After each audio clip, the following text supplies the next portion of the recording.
Kanalımdan ve mutfağımdan herkese merhabalar. Bugün kolay porsiyonlu kek tarifi ile geldim.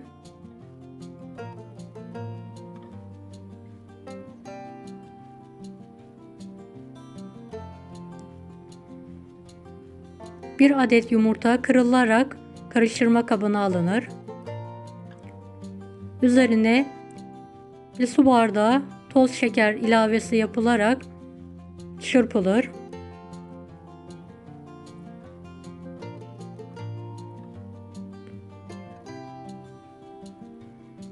Yarım su bardağı sıvı yağ eklenir, çırpılmaya devam edilir.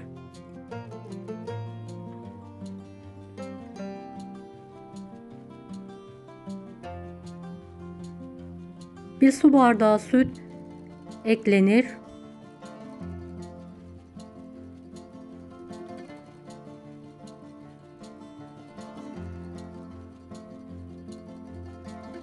İki buçuk su bardağı un ilavesi yapılır. Bir paket vanilya, bir paket kabartma tozu eklenerek koyu kıvamlı kek harcı hazırlanır.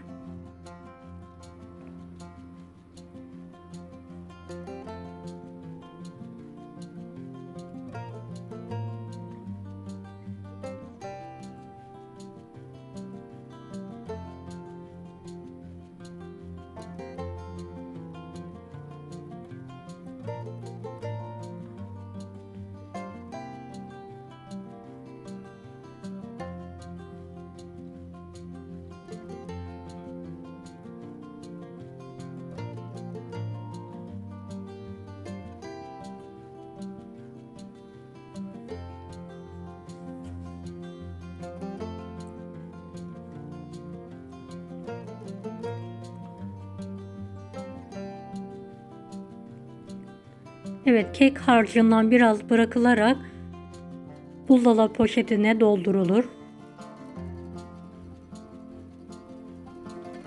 Kalan bir yemek kaşığı kek harcına 2 yemek kaşığı kakao, 2 yemek kaşığı süt eklenerek karıştırılır.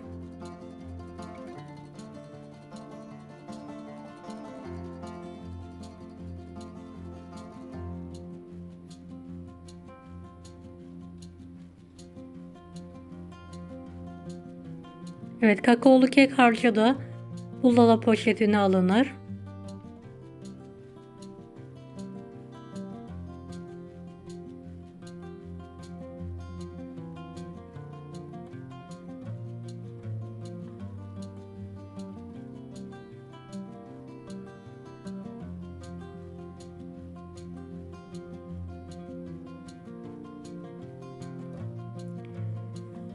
Fırın tepsisine aralıklı olacak şekilde kek harcı sıkılır.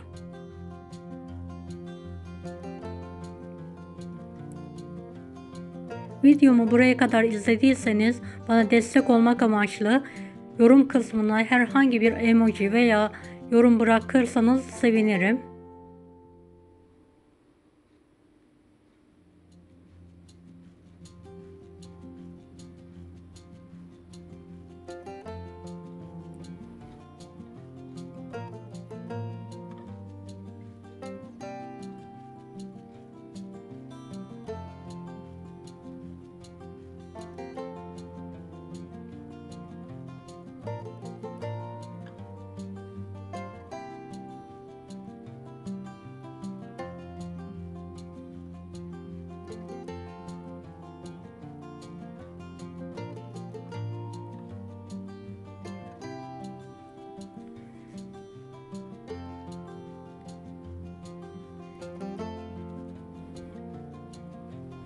Kakaolu kek harcında ince şeritler olacak şekilde keklerin üzerine sıkılır.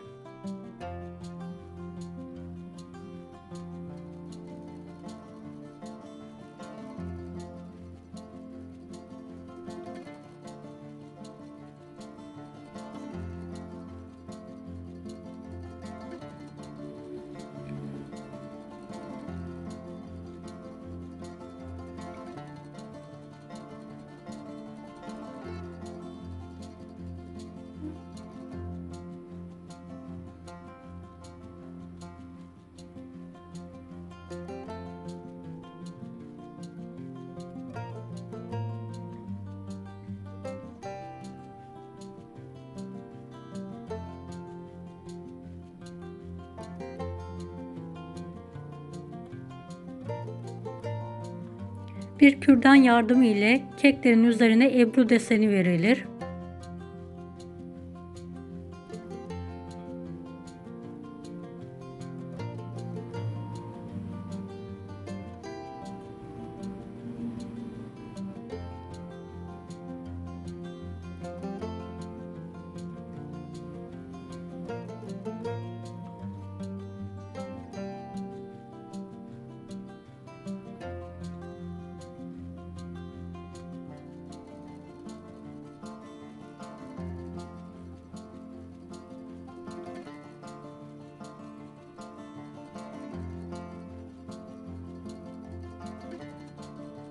Önceden ısıtılmış 170 dereceli alt üst ayarlı fırında 15-20 dakika kontrollü bir şekilde kekler pişirilir. Diğer tepsi de aynı şekilde aralıklı olarak sıkılarak şekil verilir.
İkinci tepsiye de kürdan yardımı ile desen verilir.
Evet, pişen soğuyan kekler bir bardak yardımı ile yuvarlak şekilde kesilir.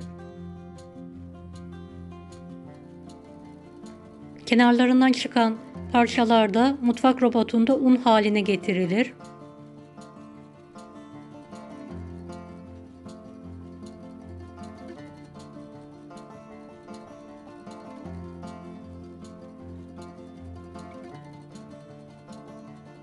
İkinci tepsi de kesilir. Kahvaltılık çikolata sürülür. İki kek birbirine sandviç şeklinde birleştirerek kenarlarına da çikolata sürülür.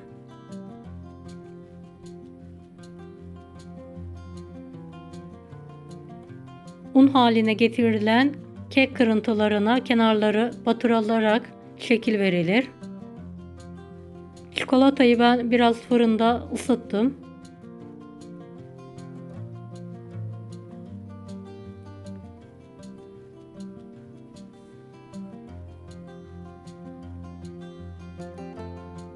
Evet, gördüğünüz gibi son kekleri de çikolata sürüyorum. Kenarlarına ve orta kısmına. Kenarlarını isterseniz fındık, fıstık, antep fıstığı da batırabilirsiniz. Veya kekin kendi kırıntılarını da.